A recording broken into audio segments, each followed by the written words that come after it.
All right, now unfortunately, you're going to discover in this chapter that when you're integrating powers of sine and cosine and secant and tangent and stuff, there's a little bit of memorization involved just because even though you already know the formulas for integrating sine and cosine and secant tangent and stuff, it's sort of the process here, the sort of cookbook. So we're going to have different rules. If the power of sine or cosine is even, we're going to do something different than if the power of cosine or sine is odd.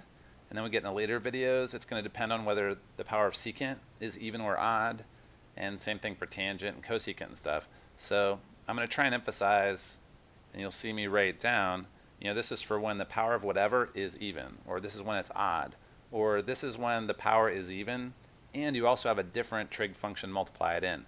So you're going to just have 5 or 6 scenarios pretty much that you'll memorize. So it's not like there's an infinite number of types of problems. There's really just 5 or 7 patterns or something, 5 or 6 of those rules that you'll just want to memorize. And before the test, you want to be able to sort of sit there and quiz yourself, like, oh, if I saw an even power of tangent with whatever, here's what I would do. Or you want to have it sort of that by rote. Once you've practiced a bunch, it'll become somewhat second nature. But even then, it's better if you can sort of spot the patterns and be able to literally say to yourself, hey, for even powers of this, I do that. For odd powers, I do that. All right, so rule number 1, this isn't even a rule, just always, always, always look for whether you can integrate normally with U substitution.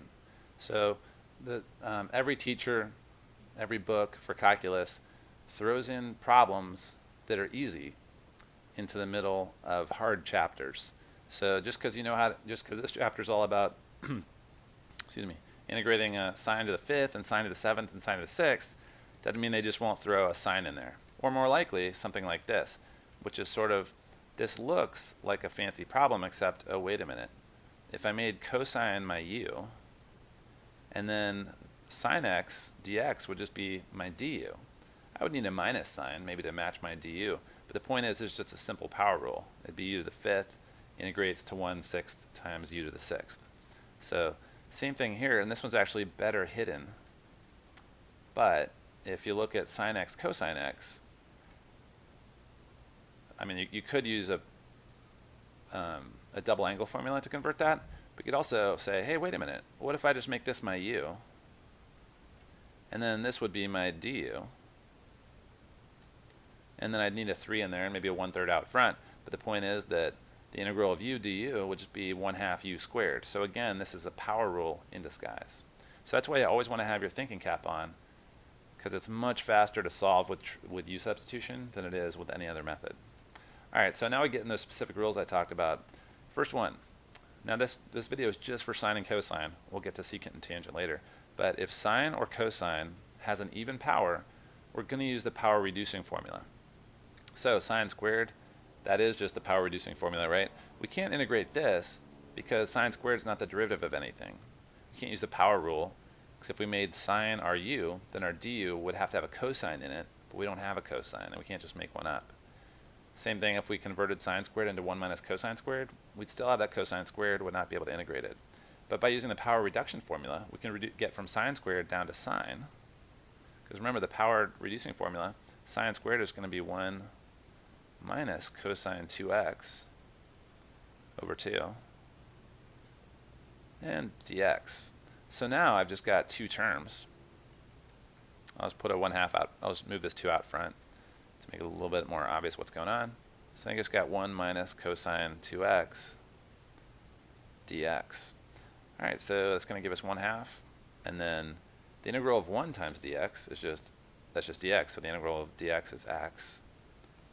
And this one's a little bit tricky. For the integrating the cosine 2x, our u is this guy, 2x, which means we need a 2 here and 1/2 out front.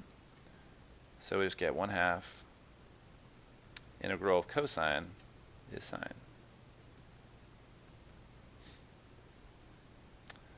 And that's all there is to it, plus c. So we end up with 1/2 x. 1/2 times 1/2 is negative 1/4 sine 2x plus c. All right, so power reducing formula got us from an exponent of 2 to an exponent of 1. And that's what allowed us to just integrate normally. Same thing if we have cosine to the 4th. So once again, you'll notice this is an even exponent. And what this allows us to do is to turn that cosine of fourth into cosine squared times cosine squared, which might not seem that great, but we'll do it anyway. So first of all, we're going to turn it into cosine squared times cosine squared.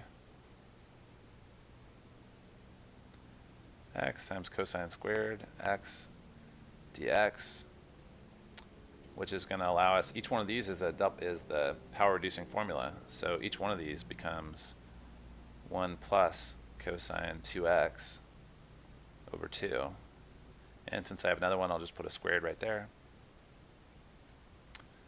All right, so this is really just a 1/2 squared, so I'll put a 1/4 out front. So you don't have to worry about that. And then 1 plus cosine 2x, when I square that out, I get 1 plus 2 cosine 2x. So both these terms we can integrate right away. And then there's just a cosine squared 2x to worry about. And that's when I'm going to have to use the power reducing formula again. So these two I could integrate right now. Cosine squared I can't. So this is going to become 1 plus 2 cosine 2x.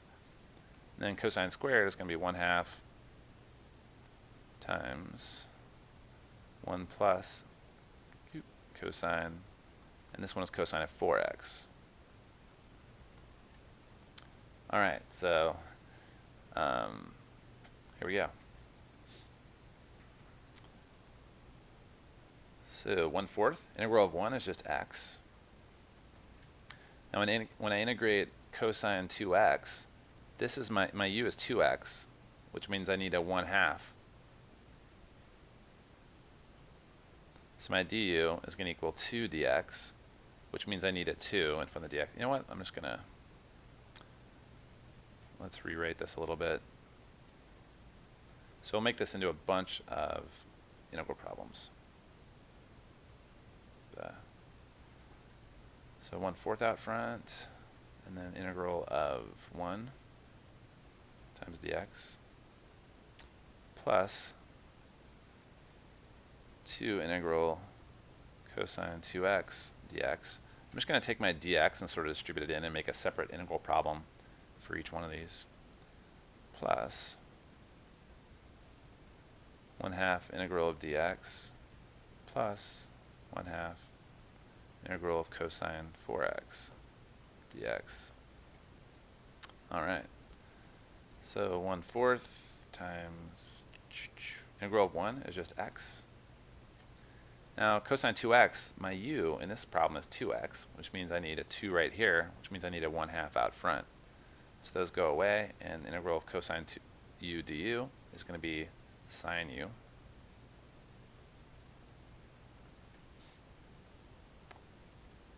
Plus another 1/2 x.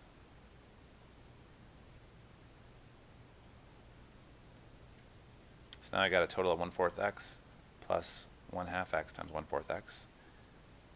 And finally, this is 4x, which means I need a 4 here, which means I need a 1/4 out here. So this ends up being 1/8. Because 1/2 times 1/4 is 1/8. So 1/8 sine 4x.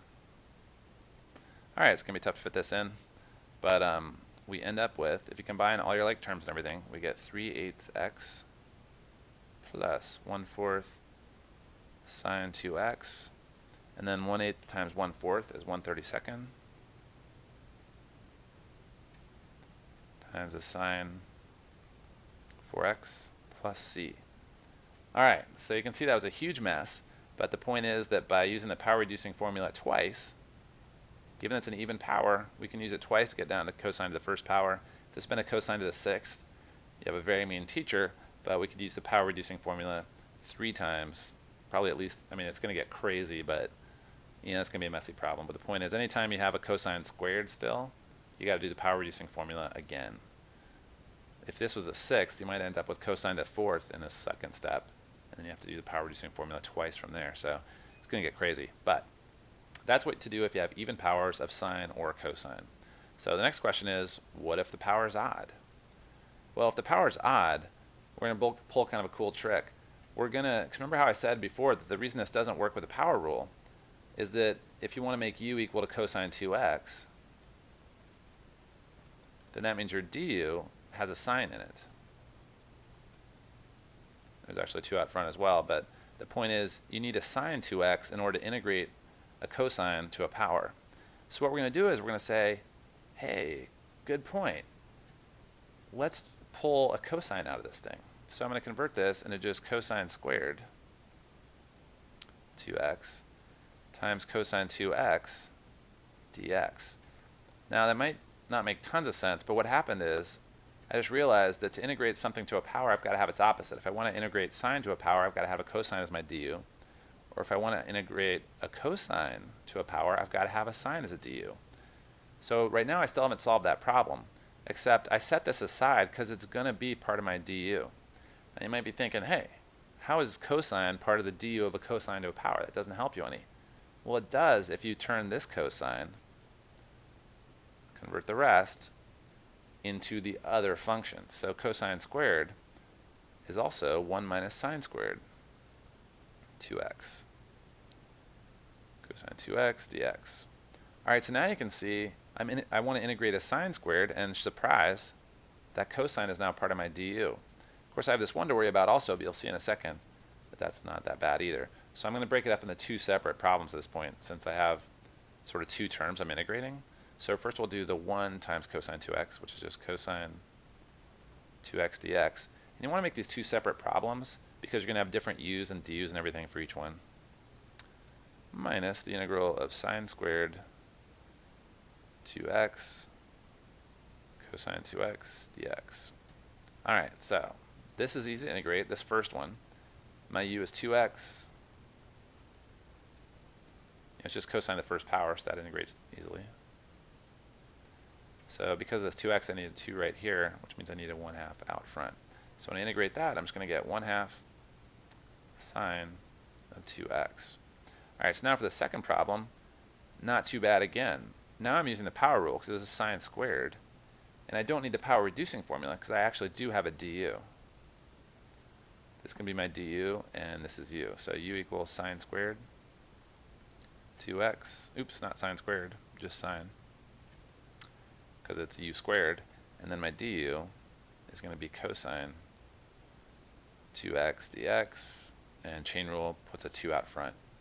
Alright, so that means I have everything I need. I have a cosine 2x dx. I just need a 2 right there in front of the cosine 2x, and therefore I put a 1/2 out front, and that's going to give me 1/2, and then times u squared is going to become u cubed, so that's going to be sine cubed 2x plus c. Oops, and I forgot the over 3. So my final answer is 1/2 sine 2x minus 1/6 sine cubed 2x plus c. So the sine squared integrated to be sine cubed, and we're done. So the key to integrating all these problems is going to be the power rule. No matter what trick I show you, we're almost always going to end up integrating with the power rule eventually, once we get do all the tricks to get our u's and du's and things to match up. Alright, here's another one with an odd power that's even higher this time. We got the 5th power, and of course this time it's the sine instead of cosine, but the process is the same. So whenever you have an odd power, you save one, quote unquote. So out of the 5 sines we've got, because really sine to the 5th is just 5 sines multiplied together, we're going to pull out 1 and leave the rest. So we're going to have sine to the 4th. And there's the one we're saving. And now. And then it says convert the rest. So when we say convert, we mean switch by using the Pythagorean identity. Sine squared plus cosine squared equals 1. So sine to the 4th is really going to be sine squared times sine squared, or sine squared squared sine x dx. So now we can use the Pythagorean identity. Sine squared is going to be 1 minus cosine squared. And of course that's squared, sine x dx. So hopefully now it's becoming obvious what we're doing here. We're converting into a bunch of different powers of cosine, all of which will have a u of cosine, therefore they'll need a du of sine. So the same pattern is going to happen that happened last time. All right, so this is integral of, now if I just FOIL out this 1 minus cosine squared, I get 1 minus 2 cosine squared x plus cosine the fourth x times sine x dx. All right, now here's where we're going to want to be real careful, because if our u is cosine, that means that our du is going to be negative sine, right? So I need a negative sign here, kind of, except it's not super obvious. So what I'm going to do, what I would recommend you do when you have multiple terms, which may or not, which have a lot of like u substitution on each one of those terms, and they're not all the same, I would first distribute the integral sign. So I would take the integral of 1 times sine x. So just, all we got is sine x dx. And then we'll do the second term, so minus the integral of 2 cosine squared x sine x dx. And once again, this is a lot of extra writing. Then we got plus integral of cosine to the fourth x sine x dx. So it seems like a lot of extra writing in integral signs, but at least we shouldn't mess up as often if we write down all our steps. So integral of sine is negative cosine. Okay, so then we got a minus 2. Hang on a second. So on this one, u is cosine x, because cosine x is raised to a power. So our u is cosine x, which means our du is negative sine x dx, which means we need a negative out front, which will cancel that. So this became a positive 2. Now cosine squared, is u squared. Integral of cosine squared is going to be integral of u squared du is u cubed, so 2 times 1/3 cosine cubed x, and then this, oops, it's probably end up being a minus sign, because now once again I've got a u of cosine of x, which means my du is negative sine, so I'll have a negative sign right there. So negative, and then cosine of the fourth is going to integrate with the power rule to cosine to the fifth over 5. And of course, don't want to forget your plus c. So ultimately, I think we can't really combine any like terms here because we all have different powers. And of course, that 2 times 1/3, you could rewrite that as 2/3, but why bother? All right, so if you had a pencil, I can't erase, but 2/3 is a good way to go on that one. All right, so odd powers, we pulled one out and converted the rest. Because once you pull one out to make part of your du, you'll always be left with an even number. If you start with an odd number and you take one away, you always have an even number. And now that even number is going to give you a good opportunity to do Pythagorean theorem, the Pythagorean identity, once or twice, whatever you need to do. And let's hope it's not higher than sine to the fifth, because obviously this FOILing step could start taking a lot of your day. All right, so what do we do when instead of having an odd or even power of a single sine or a single cosine, we've got both cosine and sine in the same problem together? Well, what you want to do is look for the odd one again.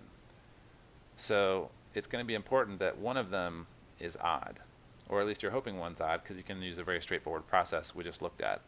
So in this one, sine is the one that's raised to a third power, right? That's our odd power. So that's the one we're going to pull one out of. So this will end up being, we'll keep our cosine squared, but our sine cubed is going to become sine squared. And then here's the sign we're pulling out, and of course we still have our dx. So now once again, this part is that one we pulled out is going to end up being part of our du. And of course that's a du of what? If this is your du, if sine is your du, that means your u must be a cosine, right? Because a cosine is what the sine is a derivative of. So that means we need to convert everything else into cosines. We've already got cosines here, but the sine squared right there should really be 1 minus cosine squared. So once again, we're just going to use the Pythagorean identity to turn everything into cosines. So if I rewrite this, I've still got a cosine squared, but since we already have this written out, let's just distribute in the cosine squared. So I'll have cosine squared times 1 is just cosine squared. And then sine x dx. Then I've got a minus sign. And then cosine squared times cosine squared is cosine to the fourth times sine x. Alright, so it looks like we're good to go here. For example, on this first one, my u is cosine x, which means my du would be negative sine, so I need a negative right there. So I'll get negative, and then this is just u squared, so that becomes 1/3 u cubed, so 1/3 cosine cubed x minus, and same thing in this one, u is cosine x, which means my du is negative sine x dx, so I need this negative sign right here. So I threw that in here, put another one out front, which ends up canceling that negative sign, so this becomes a positive. And now we've got u to the fourth is going to integrate to 1/5 u to the fifth, which is just, since u is cosine, that's cosine to the fifth, plus c. Alright, so mixture of sine and cosine.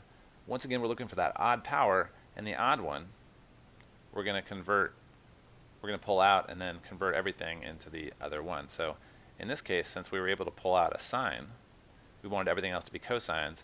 If we had pulled out a cosine, we'd want it to convert everything else to sines. Alright, so it's the sum up. Here's the sum up of our rules. And it's really very straightforward. You either have even powers of sine or cosine, or you have odd powers. If it's even exponents, we're using the power reducing formula as many times as we need to. If we have odd exponents, we're going to pull one out of the odd one and then convert everything else to the opposite. So if we have sine raised to an odd power, like 3, we're going to pull out one sine and convert everything else to cosine. Or if we had cosine raised to fifth, we pulled out a cosine and then converted the other cosine to the fourth to sines. Alright, and what would happen real quick if we had sine, let's see, sine squared times cosine squared dx. Well, I'm thinking we'd be in for a power reducing formula situation. So we'd want to convert this into 1 plus, oops, that first one's 1 minus. 1 minus cosine 2x over 2. And then the cosine squared becomes 1 plus cosine 2x over 2 dx. Distribute all this out, so we'll get 1/4 times the integral of 1. And then we actually have a difference of squares factoring here, so we're going to get 1 minus cosine squared 2x dx. Oh my gosh, so that leads to 1/4 times the integral of 1 minus cosine squared is sine squared.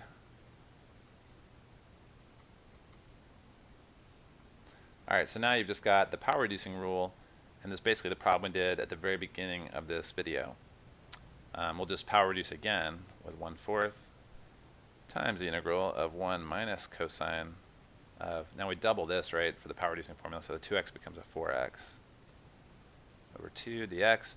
And now you can see how this is just like that problem, because we have 1/2 and we have a cosine to the first power, which it just integrates to sine. Alright, so glad we covered that one at the end there. But point is, even powers of sine or cosine, even if they're mixed in with even powers of the other thing, like even powers of sine and even powers of cosine, then you're going to be using the power reducing formula. But you're really hoping for an odd power somewhere, and that allows you to just pull one out and use the du matching strategy we did in the second half of the video.